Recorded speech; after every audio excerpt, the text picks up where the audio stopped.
trajectory common in Russia's information war with the West. 1. A state-sponsored Russian media outlet airs a piece of fraudulent news, which is then amplified by other Russian media and Russian trolls. 2. A Russian state official cites the bogus report at a press conference or news event. 3. Western media then report on the officials citing the story, and the initial false information becomes part of the mainstream debate. 4. Demonstrations are organized via Facebook and other social media. 5. Finally, if and when the story is debunked, the same Russian officials decry the criticism as anti-Russian propaganda. Russian active measures in Germany have a double edge. They seek to sow discord in German society and to boost support for Russia.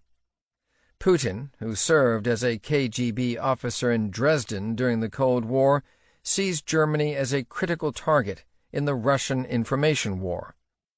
After Mrs. Merkel had led the drive for European sanctions against Russia following its annexation of Crimea, Putin ramped up Russian disinformation in Germany.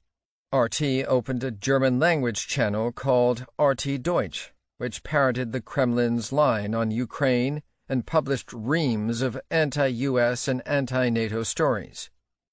Kremlin disinformation sought to exacerbate Germans' distrust toward the mainstream media by calling it fake news. A poll in late 2014 showed that 44% of Germans believed that mainstream media distorted the news. Russia's weaponizing of immigration was also a way of increasing support for right-wing anti-immigration movements and white nationalism across Europe. In Germany, Russia supported anti-Islamic organizations like Pegida. Putin was positioning Russia as the beacon of traditional white Christian values. After Mrs. Merkel's leadership on Russian sanctions, German intelligence warned that Russia was increasing its espionage activity in Europe with the idea of destabilizing European unity and support for NATO. One piece of evidence they cited was a cyber attack on the main servers of the German parliament earlier in the year, which was traced back to Russian military intelligence, the same shadowy group that would later attack the servers of the Democratic National Committee in the U.S. Putin pivoted off the Lisa story to make a larger propaganda point. In a speech to the State Duma a few weeks after the incident, he said that Germans understood Russia's ethnic nationalism and its annexing of Crimea. He likened Russia's quest for ethnic unity to Germany's desire for unification. "Let me remind you," he said, "that Russia had supported German reunification.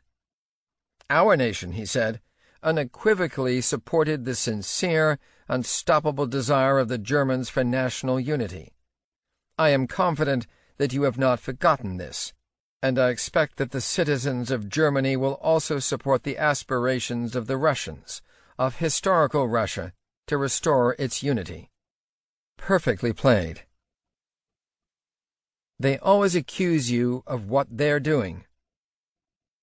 Want to hear a joke making the rounds in Moscow? Will Stevens asked me. It was the spring of 2015, and he had been the spokesperson at the embassy there for a few months. Sure. An American and a Russian are arguing about which country has more freedom. The American says, "I can go stand in front of the White House and shout, 'Down with Barack Obama,' and nothing will happen to me."